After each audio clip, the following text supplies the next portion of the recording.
Attention, cette vidéo peut contenir des... Non, cette vidéo contient des spoilers. Alors là par contre il va falloir qu'on m'explique quelque chose. Quand est-ce qu'elle accouche, putain? Ça fait 2 saisons qu'elle a le bide gros comme une pastèque du Maroc achetée à 2,99 € chez Lidl. Peut-être, mais je comprends pas. Quand est-ce qu'elle accouche? Peut-être que c'est des triplés, mais c'est pas une raison.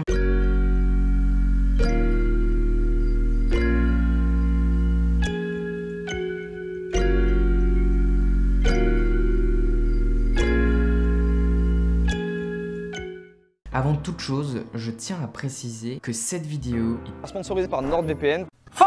que cette vidéo est une éloge. Donc, par conséquent, je ne parlerai que des points positifs dans cette vidéo. Non mais c'est important, il faut recaler. Oui, la Casa de Papel compte bon nombre de points négatifs. Mais aujourd'hui, je ne parlerai que du bien, puisque c'est le but de cette série de vidéos. Le but, c'est de parler que du bien de films, de choses comme ça, donc je dirais que du bien. Ça fait quelques jours que je vois passer des critiques sur la Casa de Papel sur YouTube. Ça fait quelques jours que je me force à ne pas regarder toutes ces vidéos, parce que je veux faire cette vidéo justement, donc j'ai pas envie de m'influer par d'autres critiques. Donc du coup, il était vraiment temps que je la fasse. La Casa de Papel, c'est une série espagnole réalisée par Alex Pina. Les parties 1 et 2, elles ont été diffusées à partir du 2 mai 2017 sur une chaîne espagnole qui s'appelle Antena 3. Ça va, je fais pas espagnol LV2 moi. Hein. Mais par contre, je fais allemand LV1. Antena 3. Bref, ensuite, les parties 1 et 2, elles arrivent sur Netflix le 20 décembre 2017. Partout dans le monde. Après, la série va avoir le succès qu'on connaît aujourd'hui. La partie 3 sort le 19 juillet 2019. Après un suspense horrible laissé aux fans, ils annoncent et sortent la saison 4, donc la partie 4 de la Casa de Papel, le 3 avril 2020, soit une semaine après la sortie de cette vidéo, si tu regardes la vidéo le jour de la sortie. Alors pour commencer, on peut noter un truc, il mélange tout.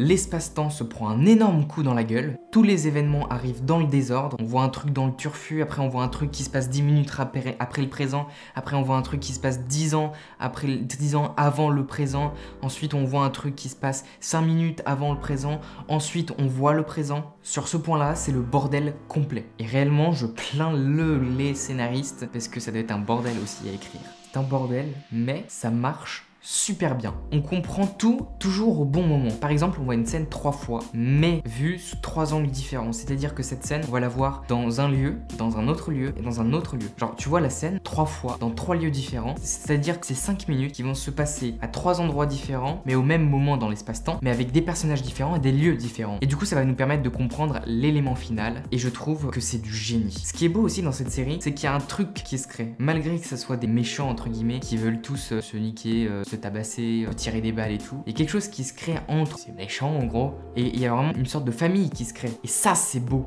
et ça me laisse la parfaite transition pour parler des sujets beaux et sensibles qu'ils abordent dans la série. Ils abordent les différentes sexualités, ils abordent la mort d'un proche, ils abordent le doute, l'angoisse, la rage, un beau mélange de sentiments forts qui je trouve donne beaucoup de crédibilité à la chose au final. Même si certaines scènes sont un peu irréalistes, notamment l'enterrement de Nairobi. Elle est un peu irréaliste cette scène, mais elle est très très belle, elle est très émouvante et il y a quelque chose de fort qui se dégage. Et ça c'est beau putain. Le temps est à l'arrêt et l'émotion se dégage du côté des braqueurs comme du côté des flics et de tout ce petit monde. L'émotion est présente chez tout le monde et c'est ça qui est particulier, qui donne une saveur un peu plus goûteuse à la série. Ce qu'on peut voir dans un premier temps, c'est qu'ils savent utiliser un trépied, ce qui est pas trop mal quand tu fais du cinéma. C'est pas compliqué et ils l'utilisent pas trop, c'est la bonne dose. Je trouve que l'équilibre est parfait entre les plans à la cam à l'épaule, les travelling, les plans au steady ou les plans fixes. L'enchaînement est parfait. Certains films ont trop de plans stables, certains films ont trop de plans tournés à la cam à l'épaule, voilà, ça bouge dans tous les sens, ça bouge trop des fois. Mais là, l'enchaînement est parfait. Certains plans sont magnifiques. Par exemple, il y a un plan magnifique du cercueil de Nairobi dans un trou de balle. Alors oui, je vous vois venir, ce n'est pas le même trou de balle. On parle pas du même trou de balle. À la fin de la saison 3, Nairobi se prend une balle par une fenêtre et elle va survivre. Mais à la fin de la saison 4, elle va se faire tuer. Quand le cercueil de Nairobi arrive devant la banque, on voit un plan dans le trou de balle de la fenêtre qu'on avait à la saison 3. Je vous montre, c'est plus simple. Hein. Là, voilà, tu vois l'image et tu comprends le cercueil dans le trou de balle qui fait référence à cette scène de la partie 3.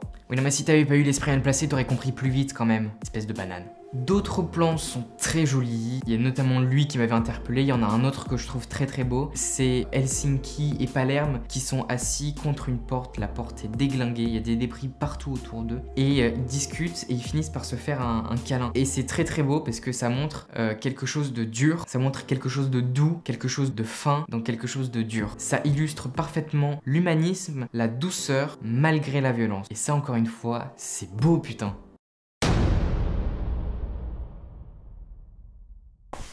Non mais faut pas déconner, non, parce que c'est chouette de tourner des vidéos, mais si tu vas avec une Fresnel de 650 watts qui t'arrive dans la gueule comme ça, bon alors en termes de lumière, c'est pas dégueu du tout. Je connais des séries, notamment des séries françaises dont je ne citerai pas les noms, où les lumières sont dégueulasses, c'est éclaté au sol, c'est pas joli, parce qu'on a des ombres, c'est voilà. Là, c'est très très propre, ça se diffuse très très bien, il y a certaines lumières qui sont au top. Par exemple, dans le couloir, il y a des lumières sur le côté qui sont très très belles. Franchement, ils avaient un bon chef-op. Et alors au niveau des couleurs, pour moi, je pense que les couleurs, ça reste une histoire de goût. Même s'il y a des colorimétries qui sont belles, des colorimétries qui sont nulles, qui sont pas jolies, ça reste une histoire de goût. Il y a des personnes qui vont préférer des couleurs beaucoup plus flat, beaucoup plus contrastées, beaucoup moins contrastées, ça dépend vraiment des gens. Et bah du coup, perso, moi j'aime beaucoup la colorimétrie. On a tout ce qu'il faut dedans, on a de l'angoisse, on a de la clarté, de quelque chose de très dur. Ça transmet très très bien la dureté. Je pense que ça aide vraiment à rentrer dans l'ambiance. Elle est plutôt bien réussie. Il y a certains plans avec le ciel en background qui sont moyens, qui sont pas jolis parce que ça fait une couleur un peu bizarre. Mais on n'est pas là pour parler défauts, donc on parle pas des défauts.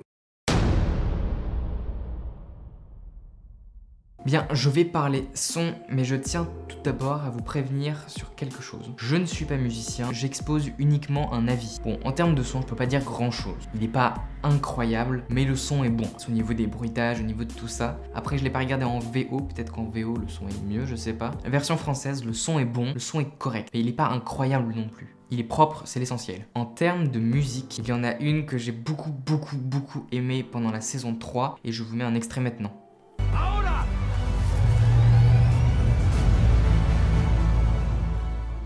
On la retrouve dans la saison 4, mais pour moi elle arrive pas au bon moment, il faudrait chercher un petit peu gratter, essayer de la mettre. Pour moi elle arrive trop tôt, elle devrait arriver un peu plus tard, un poil plus tard. Je pense qu'elle aurait pu clôturer, comme elle l'a fait pour la saison 3, elle aurait pu clôturer la saison 4. Et je pense que ça aurait été pas trop mal. Là, pour moi elle arrive trop tôt, c'est pas inaudible non plus, ça reste quand même agréable. Par contre, mes cocos là on a un petit problème.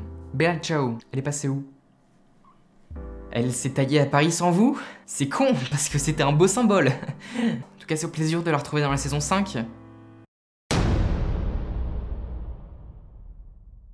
La seule chose que j'ai à dire sur ce point, c'est qu'on retrouve pas beaucoup, mais à certains moments, on retrouve les écriteaux rouges. Genre 5 heures après le braquage, ou ça ce qu'on avait sur les parties 1 et 2 et tout. On l'a perdu avec le temps, on le retrouve un petit peu là, on le retrouve surtout à la fin. Et il m'avait manqué cela.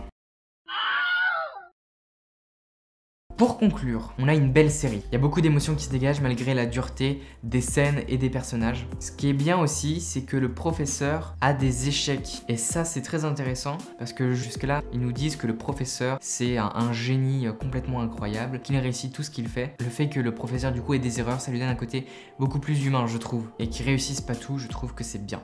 Voilà, c'est tout pour moi pour cet éloge sur la Casa de Papel. C'est la première fois que je fais une éloge sur une série, surtout sur une saison. Donc dites-moi si vous avez envie que je fasse des éloges sur d'autres séries. Et dites-moi sur quel film vous voulez que je fasse des éloges aussi. Vous pouvez le dire dans les commentaires. Vous pouvez bien entendu vous abonner à la chaîne, cliquer sur la cloche. Vous connaissez, tout le monde vous le dit, bah du coup je vous le dis aussi. Vous pouvez mettre un petit pouce bleu aussi parce que c'est bien les pouces bleus. Puis moi je vous dis au revoir.